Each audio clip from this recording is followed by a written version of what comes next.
Welcome to Mindfork. Just quickly, the vigilant among you may have noticed I've been absent for about a month. And I won't go into details, but I've been working on something a little special, so you're going to have to wait for that. I'll let you guys know when it's done. Lots to do, so little time. But now I'm back, and I want to do some catching up.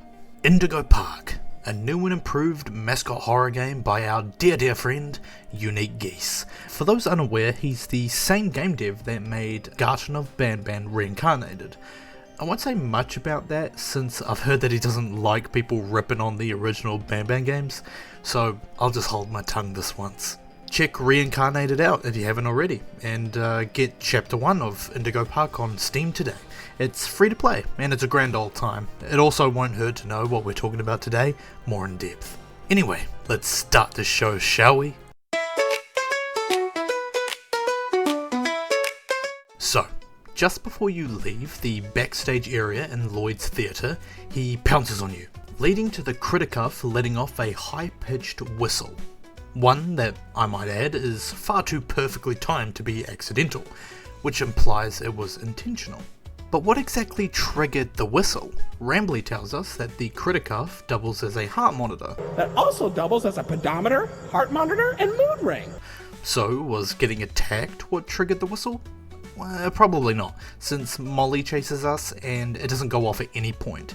And I imagine being chased by a giant bird would make anyone's heart rate spike just a little bit.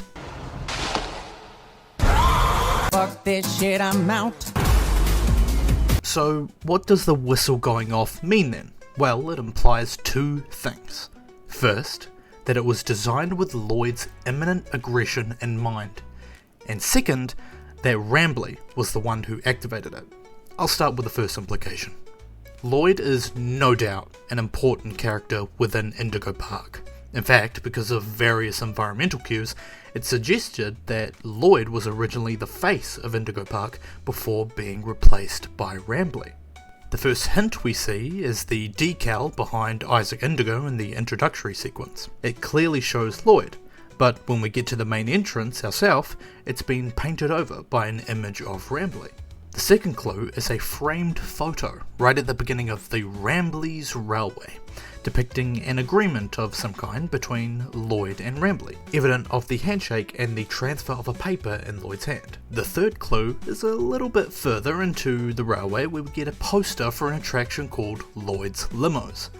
Now, this is pure conjecture, but presumably Lloyd's Limos was the original name for Rambley's Railway. Another poster for Lloyd's Limos appears backstage in Lloyd's theatre. And the last piece of evidence, also appearing backstage, is a large golden statue of Lloyd that resembles the one in the entrance of the park, the one of Rambley. So why has Lloyd suddenly taken a backseat role? Why was he replaced? I think it's because he became aggressive. Rambley's best selling point, even outside of the game, is that everyone loves him. I haven't met a single person in real life that dislikes this character, which is exactly the point. If Lloyd were once the face of Indigo Park, what do you think would happen if he suddenly got very aggressive? He would be dethroned. There's no chance that Lloyd would stay centre stage if his public reception took a nosedive, but they couldn't just get rid of him. On one hand, for better or worse, he remains a large part of Indigo Park's history.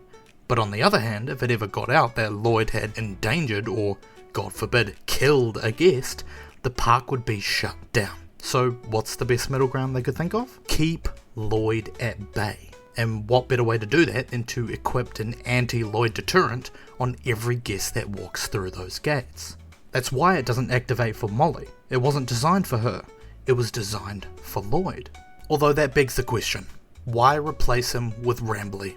There's already a bunch of established characters like Molly, Finley, or even Salem around, so why make a totally new one? Well, it's because they wanted something specific. Molly is reckless. I'm not crashing, Rambley. I'm barnstorming. What's barnstorming? It's crashing with style. It barely hurts at all. Finley is shy. Rambley says he's obnoxiously shy. You know, he's really shy. Like, too shy. like obnoxiously shy. And Salem?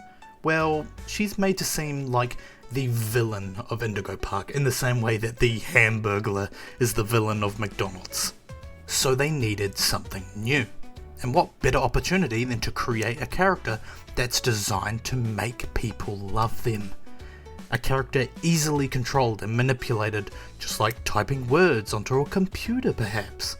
A character with no tainted history, and a future that they can mould into whatever they want. A character like Rambley. And so after the Lloyd incident, whatever that may be, they painted over his history, took his face off the walls and replaced him. But now that we've answered why the cuff whistle went off, what about how it went off? Right before we go backstage at the theatre, Rambley tells us, I've got eyes all over the park, but I can't see anything behind the stage. However, take a few steps into the backstage area, and we know that this isn't true, since there are at least 3 cameras back there. So what, Rambley just straight up lied to our face? I mean, yeah. The cameras even follow us around, so he's aware of them and has been watching us through them the entire time. But why would he do that? Why convince us that he can't see back there? Well, it's because Rambley knew we would get attacked by Lloyd, and he wanted nothing to do with it. Which is why he created this false narrative. It was all to give him plausible deniability when we did get attacked. Rambley just wanted to keep the facade up. Not just for the player, but for himself too. He's probably loosely aware that the mascots have gone off the deep end, but if he intervenes, it would be like admitting that there's a problem here. Ignorance is bliss after all. But then, just as we're about to leave backstage, Rambley sees Lloyd pounce on us. And for the first time he has to decide between remaining ignorant and letting Lloyd kill us, or expose his lie and let us have a little peek behind the curtain, saving us in the process. That's why he says nothing to us about the attack when we leave. By this point, he's barely holding on by a thread. Now, I wouldn't blame you for thinking that the Indigo Park mascots are animatronics or humans experimented on and turned into monsters, like every other mascot horror in existence. But for the first time in a while, I think we have something new.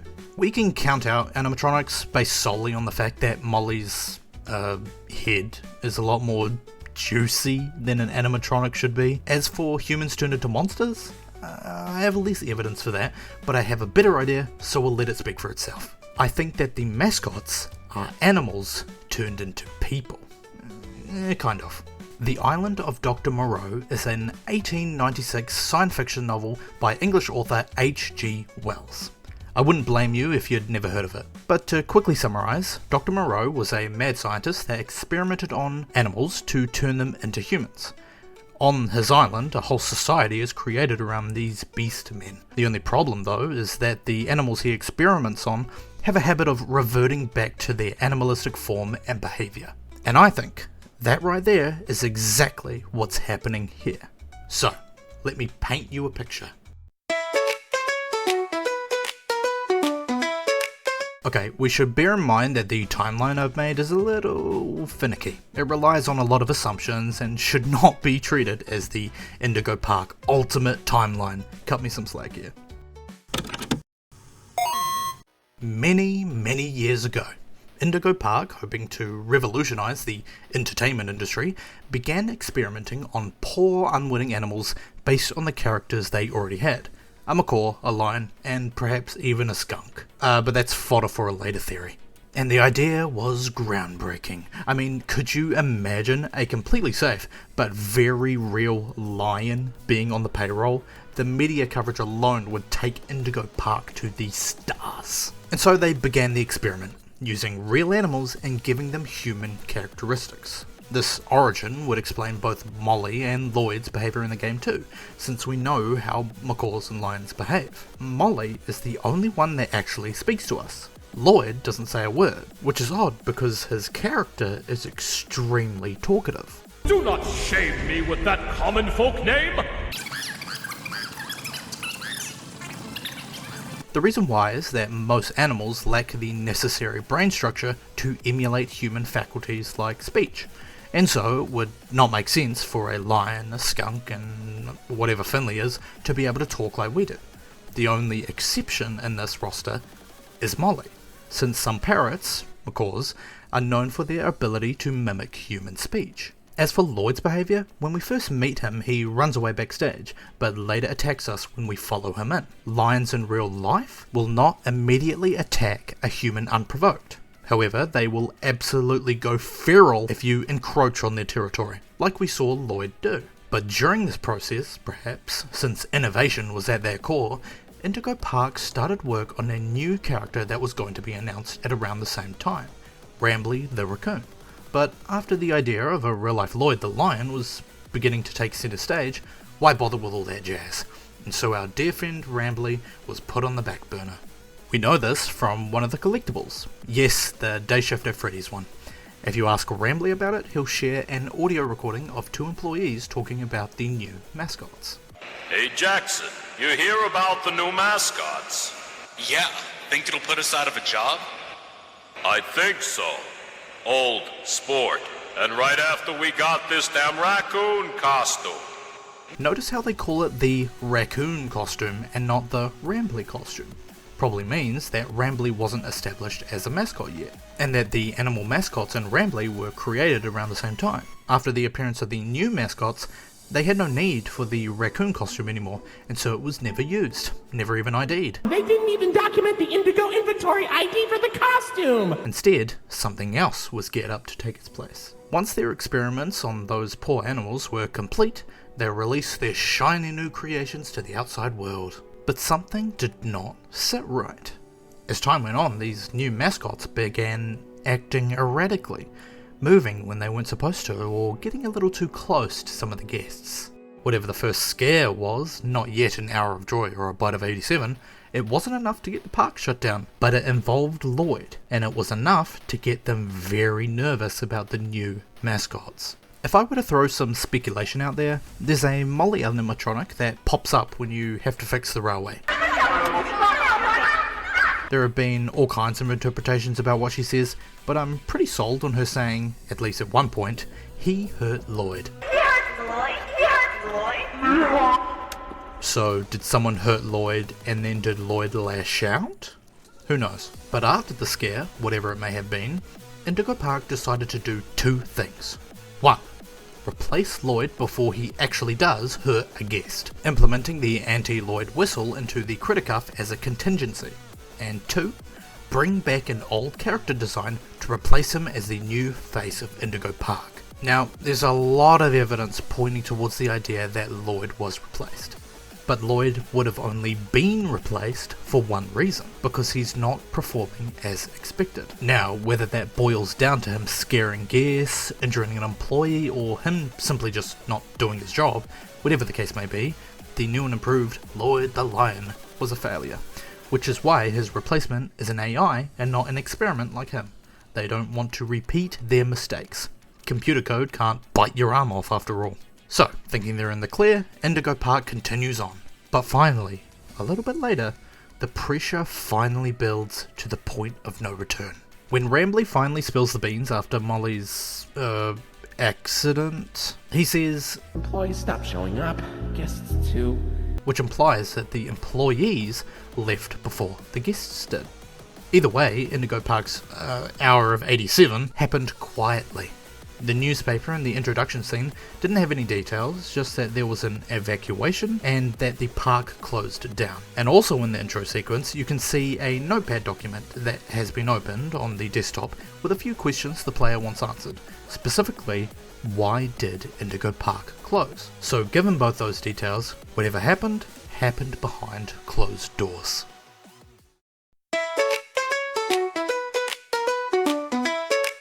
Now, there are definitely questions that my theory doesn't address. The first is that the ruins around the park are far too massive to have been done solely due to passing time. In fact, there's rubble in places where there shouldn't be rubble. Rambley tells us that it's been 2,920 days since the last guest. You're our first guest in 2,920 days, 4 hours, 23 minutes, and 38 seconds. Which is exactly 8 years. That is definitely not enough time for buildings to start crumbling on their own. So why is everything so broken down then? Now, I'm not 100% sure, but whatever did all that damage, it's still there. When you cross into an area right before Rambley Railway, you're almost caught in a cave-in.